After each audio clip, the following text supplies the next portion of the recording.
Bonjour à tous, je m'appelle Guillaume, je suis créateur de contenu sur Instagram. Je voyage à travers le monde pour créer des contenus originaux. Vous pouvez suivre mon travail sur les différents réseaux sociaux, @guillaume.leoni. Comment réaliser un ralenti avec l'outil remappage temporel sur Adobe Premiere Pro? Tout d'abord, vous allez importer votre rush directement sur votre timeline avec les bons paramètres de séquence. Par la suite, on va essayer de démontrer pourquoi l'outil remappage temporel est plus intéressant qu'une simple vitesse. Alors, tout d'abord, je vais montrer un petit peu ce que ça pourrait donner avec l'outil vitesse et pourquoi le remappage temporel est beaucoup plus intéressant. Je vais venir cutter mon rush, sélectionner mon point en out, ici par exemple.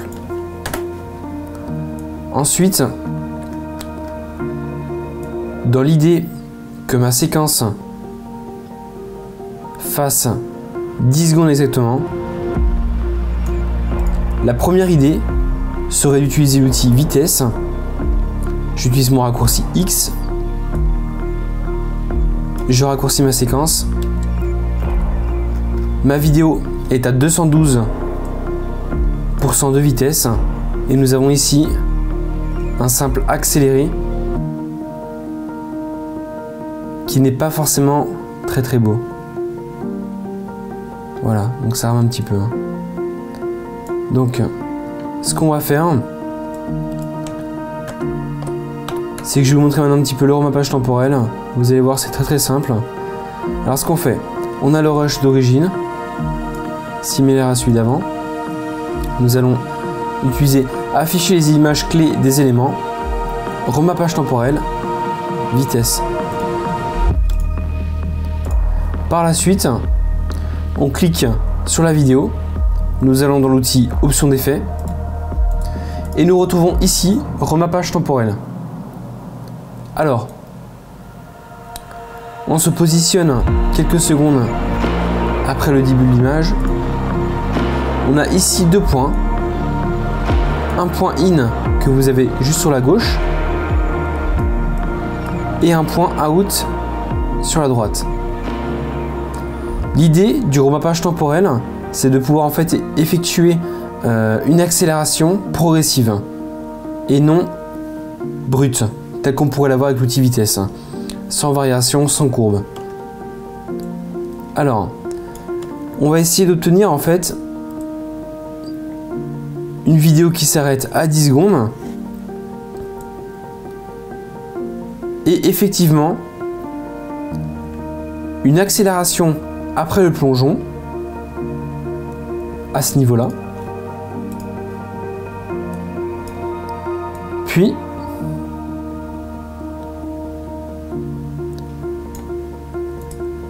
l'arrivée sur le plan d'ensemble. Alors je place mon point out et ce que je vais faire, c'est tout simplement en fait accélérer cette partie là en utilisant ma souris et l'outil courbe. Comme vous pouvez le voir, vous avez en fait juste sur la droite une cassure sur laquelle on peut pouvoir l'arrêter à 10 secondes précisément.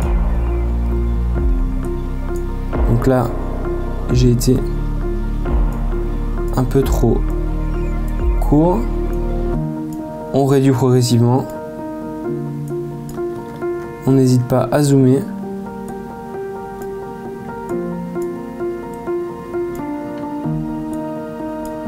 Voilà, 10 secondes.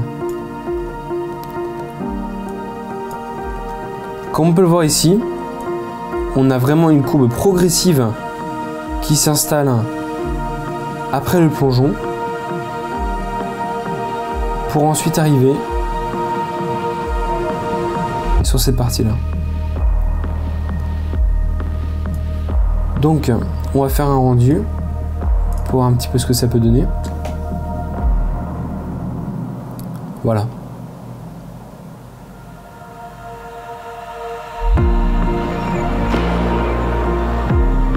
Donc là on n'est pas parfait. On va essayer en fait de réajuster un petit peu tout ça. Tac.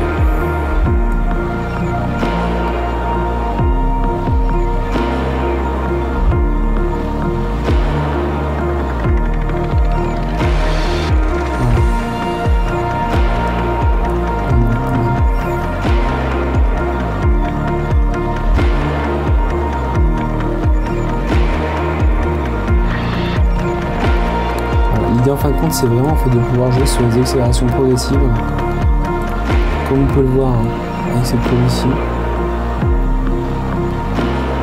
et non sur un changement de vitesse brute, ce qui va nous permettre notamment lors des slow motion d'arriver sur des détails de manière beaucoup plus naturelle et non brute.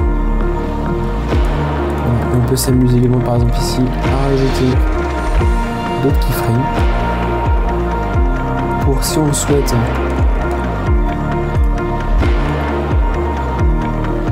revenir ici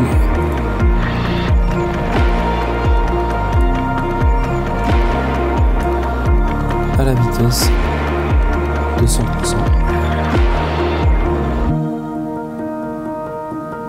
Tac.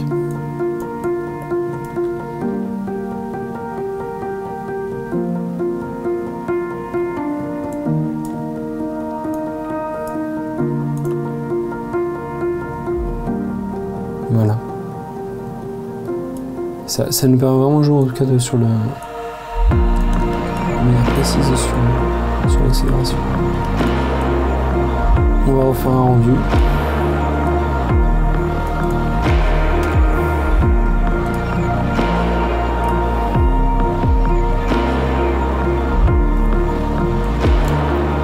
Voilà.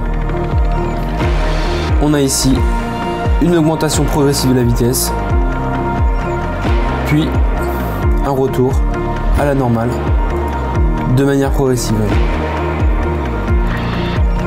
Voilà. Et techniquement en fait, si on prenait cette même séquence et qu'on revenait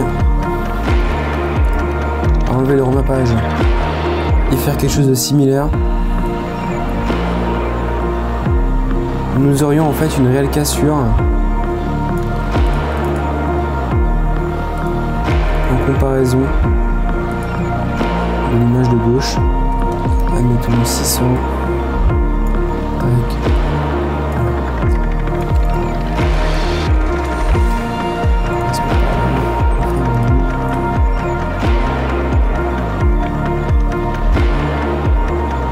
Voilà, on a une grosse cassure à ce niveau. De manière concrète, vous avez ici deux images, celle à gauche avec le remappage temporel et une augmentation progressive de la vitesse avant la stagnation à hauteur de 100% de la fréquence de la vidéo, puis à droite une accélération de 600% avec une cassure franche pour arriver à l'endroit désiré. En démonstration,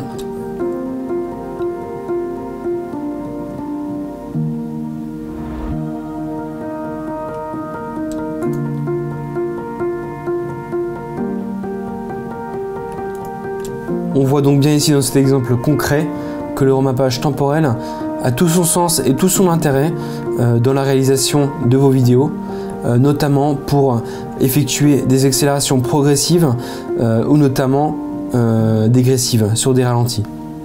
Merci à tous d'avoir écouté ce tutoriel avec moi. Je vous invite à réaliser la même manipulation, tout simplement en téléchargeant Adobe Premiere Pro sur le site adobe.com. Vous pouvez également télécharger l'ensemble de mes images afin de pouvoir vous exercer sur ce tutoriel. Merci à tous, à bientôt.